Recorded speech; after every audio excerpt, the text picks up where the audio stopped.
اگر آپ کی فجر کی نماز قضا ہو جائے تو آپ اسے کب تک پڑھ سکتی ہیں؟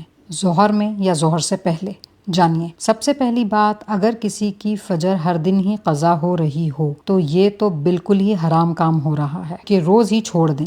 ہاں، کبھی کبھی مجبوری میں ہو تو اس کے لیے آسانی ہے، پر اس نماز کو چھوڑنا نہیں ہے، کیونکہ ایک دن میں 5 وقت کی نمازوں کی گنتی پوری کرنی ہے، یہ تو لازم ہی ہے۔ ٹھیک ہے، جب آپ کی فجر قضا ہو جائے اور جیسے ہی آپ کی آنکھ کھلے اسے ویسے ہی ادا کریں۔ ظہر تک کا انتظار کرنے کی ضرورت نہیں، کیونکہ موت اور زندگی کی کوئی گارنٹی نہیں۔ ایک دفعہ اللہ کے نبی صلی اللہ علیہ وآلہ وسلم کی دوران سفر فجر کی نماز رہ گئی تھی۔ آپ علیہ السلام نے رات کے آخری حصے میں آرام فرمایا، کیونکہ آپ اور آپ کے صحابہ سفر میں تھے، سبھی تھکے ہوئے تھے۔ تو حضرت بلال رضی اللہ تعالیٰ عنہ کی ڈیوٹی لگائی گئی سبھی کو فجر میں اٹھانے کے لیے۔ اب حضرت بلال نے یہ ذمہ داری لے تو لی، لیکن وہ بھی نیند کے غلبے سے سو گئے۔ ظاہر بات ہے، سفر کے دوران سبھی تھکے ہوئے تھے تو نیند لگ گئی۔ اب جب سورج نکلا، آپ علیہ السلام نیند سے بیدار ہوئے تو آپ علیہ السلام نے فرمایا یہ شیطان کی وجہ سے ہوا ہے۔ پھر آپ نے سبھی کو حکم دیا کہ سبھی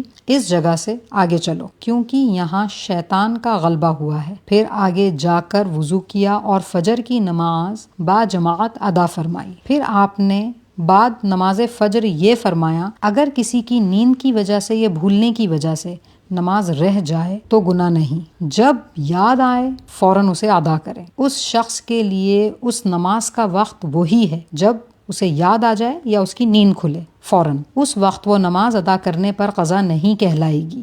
اللہ اکبر۔ تو جب فجر رہ جائے اور آنکھ کھلے فوراً ادا کریں۔ اس حدیث کو اور لوگوں سے ضرور شیئر کریں۔ جن کی فجر رہ جاتی ہے اور وہ نہیں پڑھتے تو ہو سکتا ہے آپ کی وجہ سے وہ پڑھنے لگ جائیں، جس کا اجر آپ کے نامہ اعمال میں بھی لکھا جائے گا انشاءاللہ۔ جزاکم اللہ خیرہ۔